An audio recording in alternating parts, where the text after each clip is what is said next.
કાંકરેજ મામલતદાર કચેરીમાં કોંગ્રેસ દ્વારા એસઆઈઆરની કામગીરીમાં ફોર્મ નંબર 7 બાબતને લઈ આવેદનપત્ર આપ્યું। સમગ્ર દેશમાં અને ગુજરાત સહિત તમામ જિલ્લામાં ભારતીય ચૂંટણી પંચે એસઆઈઆરની કામગીરી હાથ ધરવામાં આવી છે। ત્યારે કાંકરેજ વિધાનસભા બેઠક પર કોંગ્રેસના ધારાસભ્ય અમૃતજી ઠાકોર અને કાંકરેજ તાલુકા કોંગ્રેસ સમિતિ પ્રમુખ ગોપાળસિંહ સોલંકી સાથે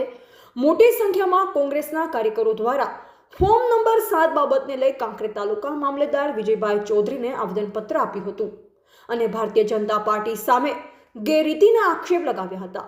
જો કે રજિસ્ટ્રેશન ઓફ ઇલેક્ટર્સ રૂલ્સ 1960ના રૂલ 13(2), 15(1)(b), 17, 19, 20 અને 21 એનું પાલન ન કરી ગુજરાત રાજ્યના સામાન્ય મતદાતાઓને મત અધિકારથી વંચિત રાખવા બાબતને લઈ કાંકરેજ ધારાસભ્ય અમૃતજી ઠાકોરે તંત્રના અધિકારીઓ અને ભારતીય જનતા પાર્ટીની મિલીભગતથી 2700 જેટલા 7 નંબરના ફોર્મ ભરવામાં આવ્યા હોવાનું જણાવ્યું। જો કે નામદાર સુપ્રીમ કોર્ટ દ્વારા લાલબાનુ હુસૈનના કેસમાં જણાવેલ છે કે જો કોઈ વ્યક્તિનું નામ પહેલેથી જ મતદાર યાદીમાં હોય તો તે ભારતીય નાગરિક છે તેવી ધારણા કરાવવી જોઈએ અને કાંકરેજ વિધાનસભામાં વાંધાઓને ફોર્મ 11 મુજબ જાહેર જનતા માટે પ્રસિદ્ધ કરવા જોઈએ અને આધાર પુરાવા વગર ફોર્મ 7 મુજબ વાંધા અરજી રજૂ હોય તો તે અરજીઓ દફતરે કરવામાં આવે અને વાંધેદારો વિરુદ્ધ ફોજદારી રાહે કાર્યવાહી કરવામાં આવે તેમજ તમામ મતદારોના નામ મતદાર યાદીમાં સમાવિષ્ટ કરવામાં આવે તેવી માંગ કરી હતી। બ્યુરો રિપોર્ટ સમાચાર તક કાંકરેજ બનાસકાંઠા। ઓકે સાહેબ રોલી એસઆઈઆરની જે પ્રક્રિયા ચાલી રહી છે સમગ્ર રાજ્યમાં અને સમગ્ર રાજ્યની અંદર કોંગ્રેસ પાર્ટી જિલ્લા કક્ષાએ તાલુકા કક્ષાએ આવેદનપત્ર આપી રહી છે।